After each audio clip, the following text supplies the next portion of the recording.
Hello दोस्तों, star coaching में आपका स्वागत है। आइएगा आज की क्लास में इतिहास के बारे में पढ़ते हैं। और इतिहास में हम वास्को डी गामा के बारे में आपको पढ़ा रहे थे और वास्को डी गामा के बारे में कुछ और जानकारियां आपको देते हैं। ध्यान से सुनिएगा। वास्को डी गामा यानी कि यदि हम वास्को डी गामा की बात करें, वास्को डी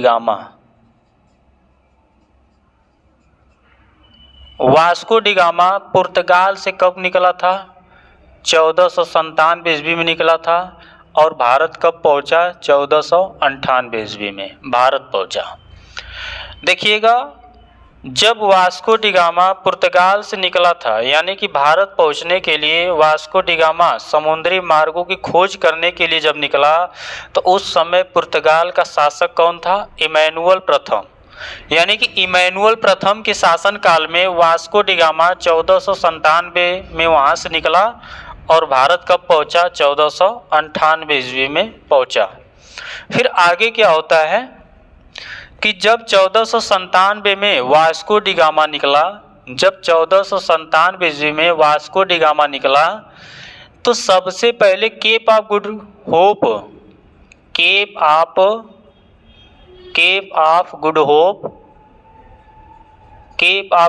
गया। केप ऑफ गुड होप जाने के बाद वास्को डी गामा का क्या होता है कि धीरे धीरे आत्मविश्वास घटने लगा। तो जब इसका आत्मविश्वास घटने लगा कि अब लगता है कि हम भारत नहीं पहुंच पाएंगे, तो इस केप ऑफ गुड होप जैसे इलाकों में एक गुजराती पथ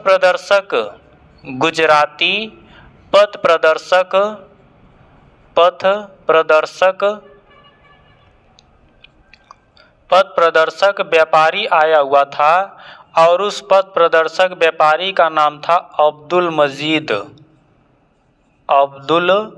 मजीद, या इसी का नाम मिलेगा कहीं कहीं पर अब्दुल मनीक। यानी कि यह जो गुजराती पथ प्रदर्शक व्यापारी था, यह केप ऑफ गुड होप जैसे इलाकों में आया हुआ था। और फिर क्या होती है कि इसकी मुलाकात वास्को डी गामा से हो जाती है। और जब वास्को डी गामा से इसकी मुलाकात होती है, तो वास्को डी गामा का थोड़ा सा आत्मविश्वास क्या होता है? बढ़ जाता है। यानी कि अब वास्को डी गामा को लगने लगता है कि अब हम भारत पहुंचने के लिए समुद्री मार्गों की खोज कर सकते हैं। तो यहाँ से क्या होता है कि दोनों साथ में निकलते हैं, यानी कि अब्दुल मजीद और वास्को डी गामा दोनों साथ में निकलकर भारत पहुंचते हैं। यानी कि हिंद महासागर को पार करते हुए कहाँ पे पहुँचे? भारत। और जब वास्को डी गामा भारत पहुंचा, तो भारत के किस स्थान पे पहुंचा? तो केरल में पहुंचा। और केरल में एक जगह का नाम है कालीकट।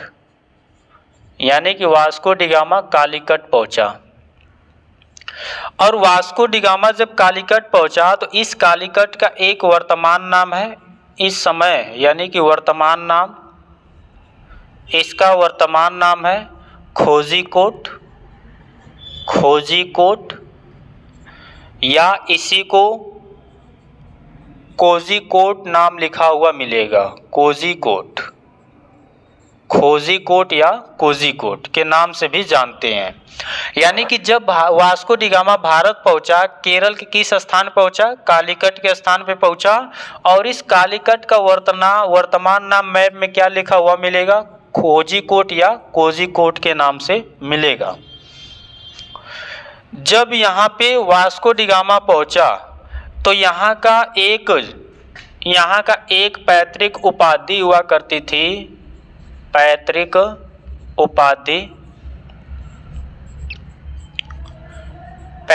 उपाधि हुआ करती थी और उस उपाधि का नाम था जमोरीन। यानी कि जमोरीन ने क्या किया कि वास्को डी गामा का बहुत ही अच्छे से स्वागत किया। अब इस वास्को डी गामा ने वास्को डी गामा का स्वागत जमोरिन ने क्यों अच्छे से स्वागत किया, इसके पीछे रीज़न था। रीज़न क्या था, ध्यान समझिएगा। आप जानते हैं कि भारत से व्यापार करने के लिए जो भी अरब के व्यापारी थे वो भारत के ऊपर बहुत ही नियंत्रण स्थापित कर चुके थे भारत से व्यापार करने के लिए। तो जब भारत से व्यापार करने के लिए अरब के व्यापारी भारत पर नियंत्रण स्थापित कर चुके हैं, और जब भारत से अरब के व्यापारी जब वस्तुओं या मसालों या जड़ी बूटियों को खरीदते थे तो वहाँ का जो शासक है या जो राजा है उनको उचित दाम नहीं मिलता था, यानी कि उनको अधिक मुनाफा नहीं लोग देते थे। सस्ते दाम में इन लोग का सामान खरीदते थे और यूरोप में ले जाकर क्या करते थे, अरब के व्यापारी महंगे दाम पे बेचा करते थे। लेकिन जब पुर्तगाल का व्यापारी वास्को डी गामा भारत पहुंचा, जब वास्को डी गामा भारत पहुंचा तो जो जमोरिन है यानी कि उसको जब अच्छे दाम मिलने लगे तो वह वास्को डी गामा को बहुत ही अच्छे से स्वागत किया। यानी कि भारत के लोग चाहते थे कि हमारे देश में और व्यापारी आएँ और जितने व्यापारी आएंगे उतने ही मुझे अधिक मुनाफा होगा, यानी कि हमारी जो वस्तु है वह अच्छे दामों में बिकेगी। तो इसलिए जमोरिन ने क्या किया कि वास्को डी गामा का बहुत ही अच्छे से स्वागत किया। फिर आगे क्या होता है कि वास्को डी गामा ने जब भारत पहुंचा तो उसने कुछ ऑब्जर्व किया, यानी कि भारत पहुंचने के बाद उसने कुछ देखा कि भारत से व्यापार करने के लिए अरब के व्यापारी जो भी समुद्री मार्गों का यूज किया करते हैं उनके जहाज़ों के ऊपर कोई मजबूत सैन्य शक्ति नहीं है, और ना ही कोई तोप है, ना ही बंदूक है, ना ही गोला है, ना ही बारूद है, यानी कि कुछ नहीं है। उनके पास सैन्य शक्ति नाम का कोई चीज़ ही नहीं है। तो वास्को डी गामा ने सोचा कि यदि भारत से व्यापार करना है तो सबसे पहले अरब के व्यापारियों को भारत से खदेड़ना होगा। तो भारत से खदेड़ने के लिए अरब के व्यापारियों को वास्को डी गामा ने सोचा कि यदि हमारा कब्जा यदि हिंद महासागर पे हो जाए, और हिंद महासागर पे कब्जा हम तभी कर सकते हैं जब हमारे पास अच्छे नौसेना हो, तो उस कंडीशन में हम हिंद महासागर पे अच्छे से कब्जा कर सकते हैं। और जब हमारे पास अच्छे प्रकार के हथियार हो और अच्छे नौसैनिक हों तो हम अरब के व्यापारियों को भारत से खदेड़ने में कामयाबी प्राप्त कर सकते हैं। ये सब वास्को डी गामा ने देखा। तो फिर क्या हुआ कि वास्को डी गामा 1498 ईस्वी में जब भारत पहुंचा तो वहाँ के राजा जमोरिन से बहुत ही, यानी कि भारत से वहाँ पे 2-3 महीना रुकने के बाद भारत से अनेक प्रकार के मसाले, अनेक प्रकार की जड़ी बूटी, भारतीय वस्त्र को खरीद कर वहाँ से निकला और ले जाकर यूरोप में बेचा। और वास्को डी गामा जब यूरोप में भारतीय वस्तुओं को बेचा तो वास्को डी गामा को पूरे यात्रा का खर्च निकाल करके 60 गुना अधिक मुनाफा होता है। कितना अधिक मुनाफा होता है? 60 गुना अधिक मुनाफा कमाता है। पूरे यात्रा का खर्च निकाल करके 60 गुना अधिक इसको लाभ होता है। 60 गुना का क्या होता है? लाभ होता है वास्को डी गामा को। फिर आगे क्या होता है, ध्यान से समझिएगा। फिर भारत से व्यापार करने के लिए जो भी पुर्तगाल के व्यापारी थे भारत से व्यापार करने के लिए इनके क्या क्या उद्देश्य थे, यानी कि यहाँ पे हम देखेंगे भारत से व्यापार करने के लिए उद्देश्य, भारत से व्यापार करने के उद्देश्य क्या क्या थे। तो यहाँ पे देखिएगा, जब वास्को डी गामा पहली बार भारत आया 1498 ईस्वी में, यानी कि इनके उद्देश्य था भारत से व्यापार करना है, भारत से व्यापार करना है, पहला उद्देश्य था। और फिर इसके बाद दूसरा इनका उद्देश्य था कि अपने धार्मिक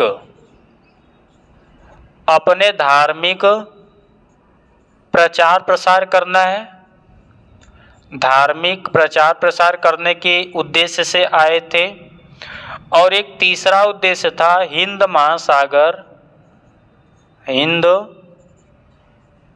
महासागर पे प्रभुत्व स्थापित करना। हिंद महासागर पर अपना प्रभुत्व या वर्चस्व स्थापित करना।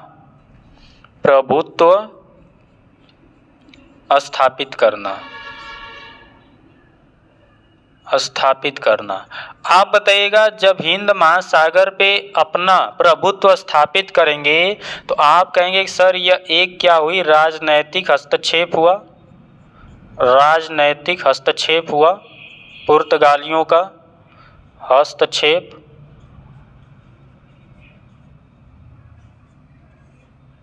यह क्या है, राजनैतिक हस्तक्षेप है। आगे ध्यान से सुनिएगा, व्यापार के बारे में सुनिएगा। पुर्तगालियों का भारत से व्यापार करने के लिए, यानी कि पुर्तगाल के जितने भी व्यापारी थे भारत से व्यापार करने के लिए उनका उद्देश्य क्या था? तो सबसे पहला उद्देश्य था कि भारत से व्यापार करना है और फिर इसके बाद अपने धार्मिक प्रचार प्रसार को आगे की ओर बढ़ाना है और हिंद महासागर पे क्या करना है, प्रभुत्व स्थापित करना है। यानी कि यह तीन उद्देश्य लोग लेकर आए थे। आप जानते हैं कि व्यापार यानी कि यूनानियों के समय से ही यूरोप के व्यापारी भारत से व्यापार करते थे। पहले मार्ग और दूसरे मार्ग का यूज किया करते थे। इन दोनों मार्ग के बारे में हमने आपको डिटेल में जानकारी दी है। लेकिन जब 1453 वाली घटना होती है, तो लोग अपने व्यापार को आगे बढ़ाने के लिए जब पहला मार्ग दूसरा मार्ग ब्लॉक हो जाता है यानी बंद हो जाता है, तो जितने भी यूरोप के व्यापारी या पुर्तगाल के व्यापारी हैं वह अपने व्यापार को आगे बढ़ाने के लिए समुद्री मार्गों की खोज करने में लग जाते हैं। और यह इनका उद्देश्य पहला क्या था कि समुद्री मार्ग क्यों खोज कर रहे थे कि समुद्री मार्ग का खोज इसलिए कर रहे थे कि उनको भारत से व्यापार करना है। यह पहला उद्देश्य था। दूसरा उद्देश्य क्या था? धार्मिक प्रचार प्रसार। इसके बारे में समझिएगा। आपको हमने बताया था कि जब 1453 ईस्वी में रोमन साम्राज्य के ऊपर उस्मानिया साम्राज्य ने जब आक्रमण किया यानी कि हमला किया, तो रोमन साम्राज्य दो भागों में विभाजित हो गया। एक पूर्वी रोमन साम्राज्य और एक पश्चिमी रोमन साम्राज्य भागों में बट गया। और जो कुस्तुनतुनिया वाला इलाका था, उस कुस्तुनतुनिया वाले इलाकों पर टर्कियों या तुर्कों का कब्जा हो गया। और उस समय जो कुस्तुनतुनिया का क्षेत्र था वह बहुत ही एक समृद्ध क्षेत्र था। वहाँ पे अनेक प्रकार के धार्मिक संस्था खोले गए थे। तो आप बताइएगा, जब धार्मिक संस्था खोले गए थे तो वहाँ पे धार्मिक गुरु भी निवास करेंगे। तो जब वहाँ पे धार्मिक गुरु निवास कर रहे थे और जब कुस्तुनतुनिया पे तुर्कों या टर्कियों का अधिकार हो जाता है, तो वह जो धार्मिक संस्था था उसको टर्की के लोग थे उसको ध्वस्त कर देते हैं यानी तोड़ देते हैं। जब धार्मिक गुरु के संस्था को तोड़ देते हैं तो वहाँ पे उनको बहुत ही नुकसान होता है। तो जब वहाँ पे नुकसान हुआ तो वहाँ से लोग भागे और उनको कहाँ शरण मिली? इटली में शरण मिली। और इटली के फ्लोरेंस नगर में इन लोगों को शरण मिलती है। फिर वहाँ से इटली से पुनर्जागरण की प्रक्रिया शुरू होती है, यानी कि लोग अपना प्रचार प्रसार इटली में करने लगते हैं। कैसे करना चाहिए, वैसे करना चाहिए, तर्क वितर्क लोग करना शुरू कर दिए। फिर आगे क्या हुआ कि जब उनको कुस्तुनतुनिया के इलाकों में जो घाटा हुआ था, जो धार्मिक केंद्र या धार्मिक सेंटर थे उनको तोड़ दिया गया था, तो जो वहाँ पे उनको नुकसान हुआ था उन्हीं नुकसान को भरपाई करने के लिए लोगों ने सोचा कुस्तुनतुनिया जैसे इलाकों में ना सही, अब हम भारत में चलकर अपने धार्मिक अपने धार्मिक प्रचार प्रसार करना शुरू किए लोग। यानी कि जो वहाँ पे नुकसान हुआ, लोग भारत में प्रचार प्रसार करना शुरू किए और भारत में अपना मुनाफा कमाने के लिए लोग अग्रसर हुए, यानी आगे की ओर बढ़े।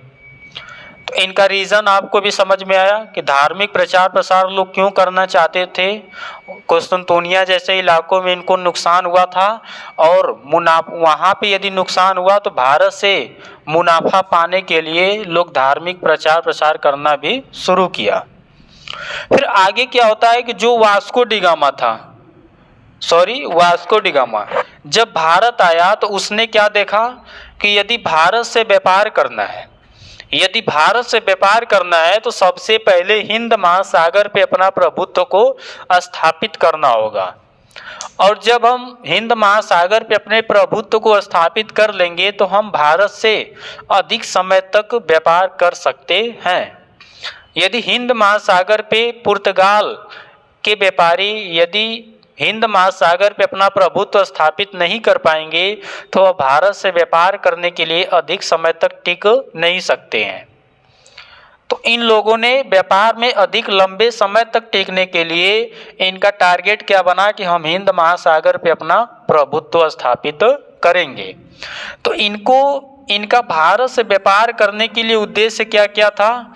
तो पहला था व्यापार, दूसरा था अपने धार्मिक प्रचार प्रसार करना है और तीसरा क्या था, हिंद महासागर पर अपना प्रभुत्व स्थापित यानी वर्चस्व को बढ़ाना है। मुझे उम्मीद है कि इतनी कहानियाँ आपको ज़रूर समझ में आई होंगी। अब आगे की ओर ध्यान से समझिएगा। फिर आगे क्या होता है कि 1500 ईस्वी में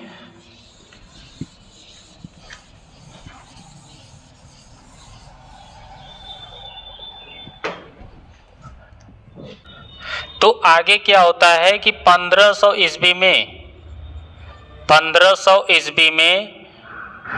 पुर्तगाल का व्यापारी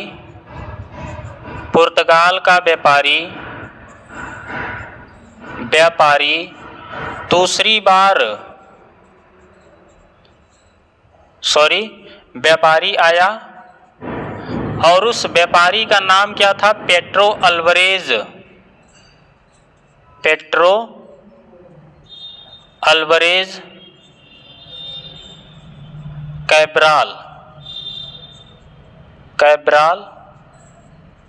पेड्रो अल्वारेज कैब्राल नाम था। तो देखिएगा इस यहाँ पे आपसे क्वेश्चन क्या पूछेगा, यहाँ पे आपसे क्वेश्चन यह पूछेगा कि पुर्तगाल का व्यापारी सबसे पहली बार भारत कौन आया था। तो वहाँ पे आपका वास्को डिगामा होगा। और यदि आपसे क्वेश्चन पूछेगा कि पुर्तगाल का दूसरा व्यापारी भारत से व्यापार करने के लिए कौन आया था, तो यहाँ पे पेड्रो अल्वारेज कैब्राल आया था। और कब आया था, 1500 ईस्वी में। फिर आगे क्या होता है कि 1502 ईस्वी में पुर्तगाल का व्यापारी आता है दूसरी बार। पुर्तगाल का जो व्यापारी आता है दूसरी बार, उसका नाम था वास्को डिगामा। यानी कि पहली बार 1498 में आया था भारत और दूसरी बार व्यापारी कब आया, दूसरी बार आया 1502 ईस्वी में। कौन आया, वास्को डिगामा फिर से आया। वास्को डिगामा फिर से भारत आया।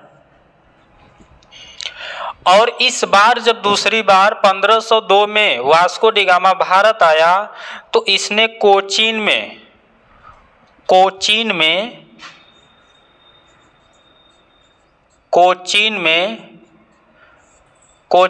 यानी कि 1503 में फैक्ट्री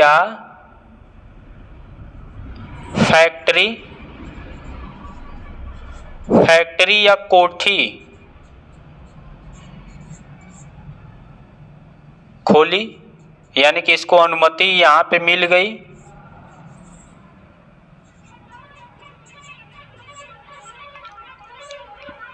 तो देखिएगा यहाँ से आपका क्वेश्चन यह बन सकता है कि जब पहली बार यानी कि 1498 में वास्को डी गामा भारत आया तो उसको जमोरीन ने शासक, जो जमोरीन वहाँ का शासक था, उसको फैक्ट्री या कोठी खोलने की अनुमति दी थी कि क्या उसको फैक्ट्री या कोठी खोलने की अनुमति दी थी या नहीं दी थी? तो वहाँ पे आपका क्या रहेगा? नहीं दी थी। अब इसको फैक्ट्री या कोठी खोलने की अनुमति कब दी गई थी? 1503 ईस्वी में।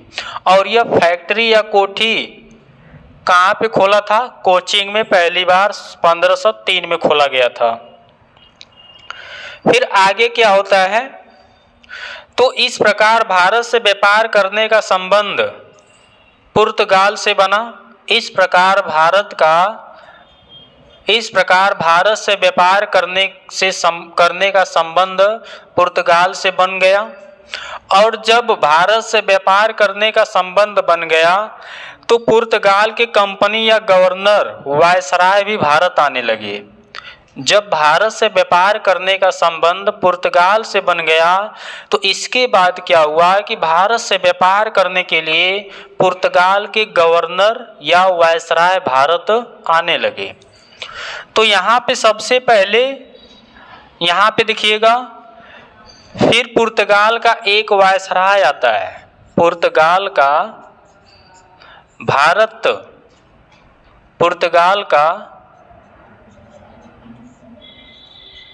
भारत से व्यापार करने के लिए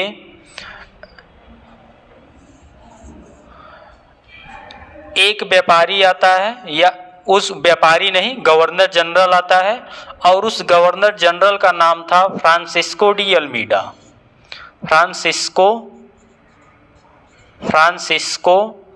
डी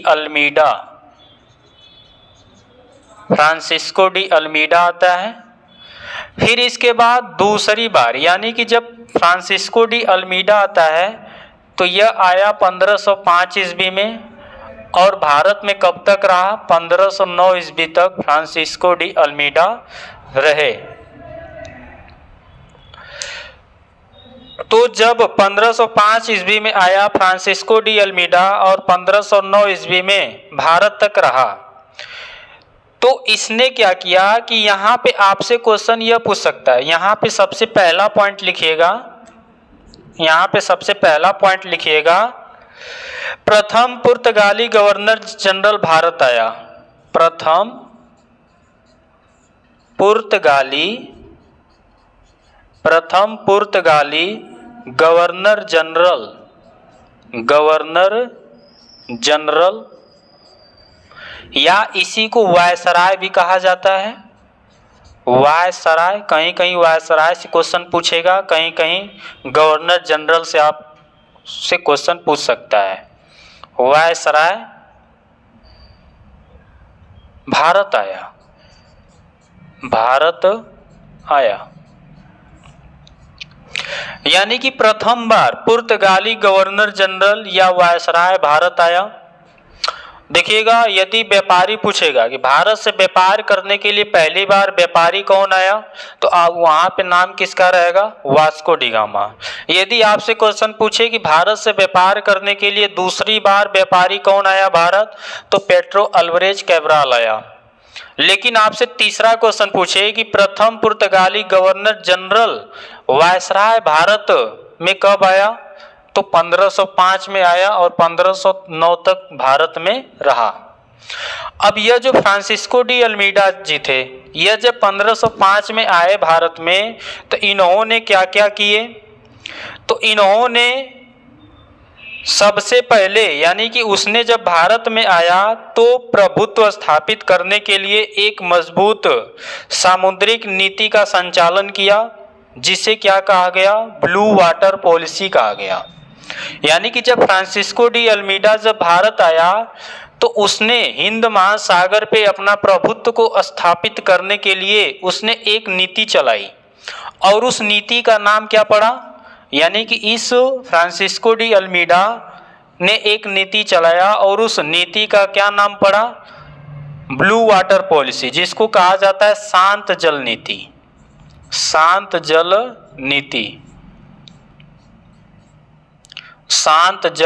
नीति। यानी कि जब फ्रांसिस्को डी अल्मीडा 1505 ईस्वी में भारत आया तो उसने आते ही शांत जल नीति चलाई और यह जल नीति हिंद महासागर के ऊपर लागू की गई। अब क्यों लागू की गई? क्योंकि इन लोगों को लगता था कि यदि भारत से व्यापार करना है तो सबसे पहले हिंद महासागर के ऊपर अपने प्रभुत्व को स्थापित करना होगा और उसी प्रभुत्व को स्थापित करने के लिए फ्रांसिस्को डी अल्मीडा आते ही एक नीति लागू कर दी और इस नीति का क्या नाम पड़ा? शांत जल नीति, यानी कि इसी को ब्लू वाटर पॉलिसी के नाम से भी जाना जाता है। फिर आगे क्या हुआ कि 1508 में वह चौल के युद्ध में 1508 ईस्वी में वह चौल के युद्ध में गुजरात के शासक 1508 ईस्वी में चौल के युद्ध में गुजरात के शासक से पराजित हुआ, किंतु 1509 में द्वी के युद्ध में उसने महमूद बेगड़ा यानी कि मिस्र तथा तुर्कों शासकों के समुद्री बेड़े को क्या किया? पराजित किया। कौन? Francisco de Almeida. यानी कि 1508 ईस्वी में क्या किया कि जो गुजरात का शासक था उससे पराजित हुआ और 1509 में ईस्वी में क्या हुआ कि जो गुजरात का शासक था यानी कि महमूद बेगड़ा था, उसको महमूद बेगड़ा भी के नाम से जानते हैं, और जो मिस्र की सेना थी और उसके बाद टर्की यानी कि तुर्कों की सेना थी, इन तीनों को कौन पराजित किया? पुर्तगाल के गवर्नर जनरल यानी फ्रांसिस्को डी अल्मीडा जी ने पराजित किया। फिर इसके बाद क्या होता है कि इसको थोड़ा सा नोट पॉइंट में यहाँ पे लिखिएगा, मैं लिखवा दे रहा हूं, नोट पॉइंट में लिखिएगा। महमूद बेगड़ा गुजरात का 6वां सुल्तान था। महमूद बेगड़ा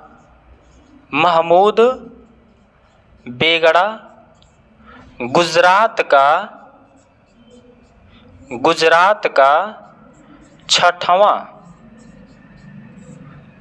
सुल्तान था। महमूद बेगड़ा जो था वह गुजरात का 6वां सुल्तान था। फिर आगे लिखिएगा, महमूद बेगड़ा का शासनकाल 25 मई 1458 से, यहाँ पे लिखिएगा महमूद बेगड़ा का शासनकाल, महमूद बेगड़ा का शासनकाल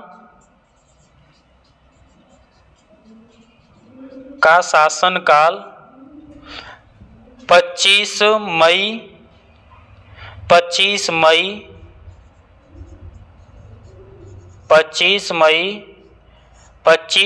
1458 से,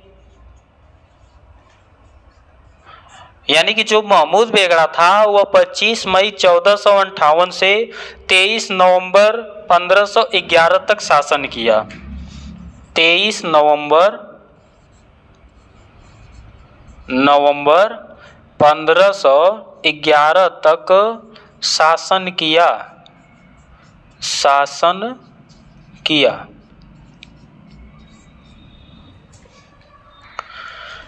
यानी कि हमने क्या कहा कि फ्रांसिस्को डी अल्मीडा जी जब 1505 ईस्वी में भारत आए तो उसने आते ही शांत जल नीति यानी कि ब्लू वाटर पॉलिसी नीति अप्लाई कर दी, यानी कि लागू कर दी। उसका रीजन भी आपको समझ में आया कि ब्लू वाटर पॉलिसी अथवा शांत जल नीति कहा जाता है, क्यों लागू किए, इसका रीजन भी आपको समझ में आया। तो इसके बाद देखिएगा, इसके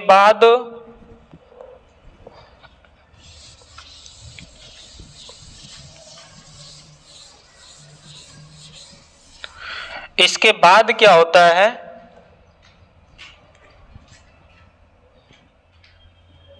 दूसरी बार, यानी कि पहली बार प्रथम पुर्तगाली गवर्नर जनरल यानी कि वायसराय भारत आया और दूसरी बार कौन आया? तो दूसरी बार आया फ्रांसिस्को डी अल्बुकर्क। या इसको आप लिखिएगा अल्बुकर्क, अल्बुकर्क आया। और तीसरी बार कौन आया? नीनो डी कुन्हा जी आए, नीनो डी कुन्हा, नीनो डी कुन्हा आया। तो इन दोनों के विषय में मैं आपके साथ अगली क्लास में चर्चा करूंगा। आज तक इतना ही रहने देते हैं। इतना आप अच्छे से पढ़ लीजिएगा ताकि आगे की कहानी जो मैं आपको सुनाऊं वह अच्छे से समझ में आए। मुझे उम्मीद है कि आपको इतिहास बिल्कुल आसानी से समझ में आ रहे होंगे, लेकिन इसके साथ साथ आप रिवाइज करते हुए चलिएगा ताकि आपका जो कंसेप्ट हो वो अच्छे से तैयार हो जाए। तो चलिएगा, आज के लिए बस इतना ही। बाकी नेक्स्ट क्लास में आगे की ओर बढ़ेंगे।